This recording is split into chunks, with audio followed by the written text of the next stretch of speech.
Now that you're equity rich, with the average homeowner having nearly $185,000 in tappable equity, should you do a cash out refinance and buy an investment property? I'm often having home buyers reach out to me on my videos and in my live streams asking, should I cash out and buy a property? And so in today's video, we're going to dive into that in a little bit more detail. We're going to talk about the things that you should consider if you're doing a cash out refinance on the refinancing side. And then we're going to talk about some things that you need to consider on the investment side when you're looking to buy an investment property. As I mentioned earlier, the average homeowner has nearly $185,000 in tappable equity at the moment. That's $9.9 trillion in equity, which is the most that we've ever seen. And as we know, people out there have money that's burning holes in their pockets and they're looking to do something with it. So we're going to talk about this idea of doing a cash out refinance and buying another property.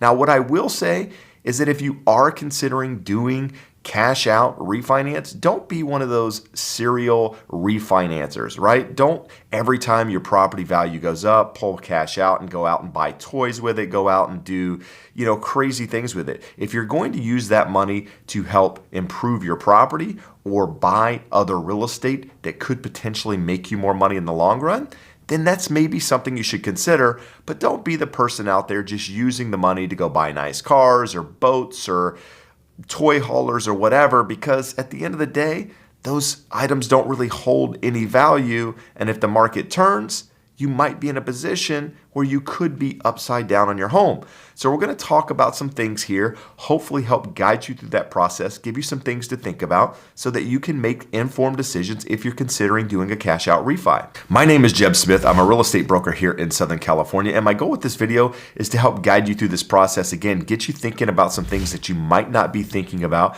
when doing cash out refinances and buying other property. So do me a favor, if you find any value in this content at all, hit that thumbs up. Feel free to share it with a friend or even subscribe if you want to stay updated on everything real estate related. Now, before we get into talking about the investing side of things, we need to talk about the cash out refinance side of things. We need to talk about what it's going to look like with refinancing and pulling cash out. How is it going to affect your monthly payment? A lot of people just see the amount of equity they have in a property and think, hey, I'm just going to pull that money out and go and buy something without really considering how much it's going to affect their payment. So what I like to do, or generally what I tell homeowners, is that for every $100,000 you pull out of a home, that costs you about $500 on your monthly payment. Now, it's not exact, it's not a precise number, but it's somewhere around $500. Now, that depends on your credit score as well, right? If you have really bad credit scores, it's probably going to cost you a little bit more money. If you have good credit scores, it's somewhere around $500 per month for every $100,000 that you borrow. So let's just say in this case, you pull $100,000 out of a property and it's going to cost you $500 more per month to have that $100,000. Well, unless you're doing something to make money with that $100,000, you're really losing money every single month by not having that money at work. So it probably doesn't make sense to refinance and pull that cash out. Now, if you just need a safety net and that $100,000 makes you feel better every month because of the economy, because of, the pandemic that we just went through, then, to each his own. As long as you're comfortable with it and understand, then you're probably okay. But what I've seen in the past is homeowners pulling this cash out, going and doing crazy things with it, and then as the market turns, which eventually it will, prices will come back some. I'm not expecting a crash, but at some point, prices will pull back. And those homeowners that pulled cash out of their property might be in a position now where, they might not be in a position to sell their home without it costing them money, right? Because the equity that they've taken out of that property. Let's say, for example, you had a $300,000 loan and you pulled $100,000 out. So now you have a $400,000 loan, and let's say the home's worth $500,000. Well, that's 80% loan to value, which a lender would allow you to pull that cash out, assuming you meet all the other guidelines. But let's say that home prices pulled back by 10%, and that $500,000 loan now became a $450,000 home, right? Now you only have $50,000 in equity in that property. And let's say you need to sell that property. and you end up paying realtor commissions at somewhere around 5% plus, the fees to sell that property. So let's just say 6% on a $450,000 home. You're looking at just over $25,000 that you're having to pay.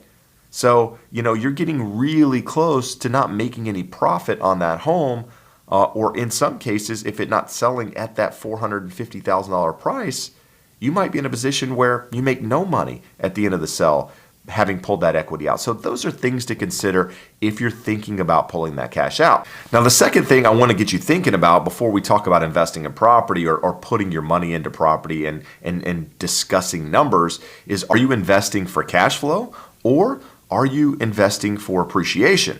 See, here in the state of California, it's really easy to get appreciation. Homes more or less appreciate somewhere between 3 and 5% on average year over year. Whereas some of the states in the Midwest haven't seen real appreciation in 20 years. But the caveat is to invest in California real estate where you get that appreciation, it's going to take a lot more money because home prices are much more expensive. So you've got to figure out which direction you want to go. Do you have the ability to pull enough cash out of a property to invest in a state like California? Or are you better off taking that money and buying potentially multiple properties in another state that gives you more cash flow? So those are things that you got to start thinking about when you're thinking about investing in property. But what I want to do here is run over some numbers because I'm currently looking at buying some property out of state, and I think it would be helpful for you as a viewer to consider what I'm thinking about as a potential investor in using my money to buy investment property. Now, I'm in a little bit different scenario because I didn't pull cash out of my property. It's just money that I've saved, but I'm looking to start investing it in some markets out of state that are getting really good monthly returns because, the rental market, due to inflation and due to other craziness out there at the moment, rents are continuing to rise. And as someone who loves real estate, I'm looking to take advantage of that. And so we're going to talk about some numbers. We're going to just use the example that I used earlier in saying that you had $100,000 to invest. And we're going to say that you pulled cash out of a property because that's what this video is about, to give you an idea of what that looks like. So let's say you did a cash out refinance. You pulled $100,000 out of your property. That cost you about $500 per month to have that $100,000 that you pulled out, right? But let's just say that you're comfortable with that on your primary mortgage, so you're good to go, but you've got that $100,000 and you're looking to invest it out of state. Well, a property that I'm currently looking at the moment are priced somewhere around $225,000 in the market that I'm looking in, right? So if I were to put $100,000 down on that property, I'd be financing about $125,000. And at a 4.5% interest rate today on a 30-year fixed, which is going to bring the payment to somewhere around $633 per month. But in addition, we have property taxes. In this market, property taxes are 1% of the purchase price. So 1% of $225,000 is going to be roughly $187 per month. On top of that, you have homeowners insurance that you need to pay. That's $75, give or take, per month on that type of property. So you're looking all in somewhere around $895 per month. But what you haven't considered is a property manager. What's a property manager charged to manage that property? I'm out of state. I don't have the ability to fly there and manage that property. So I have to find someone local on the ground that's willing to go through the process of finding good tenants, go through the process of fixing things in the property that need to be fixed, all of that good stuff, collecting the rent, everything that needs to be done with that property. That property manager in that market charges 10% of the monthly rent, which is $169 per month. That's because this property would rent for roughly $1,695 in this market at $1,065 per month to have that property. Now, I just put $100,000 down on that property.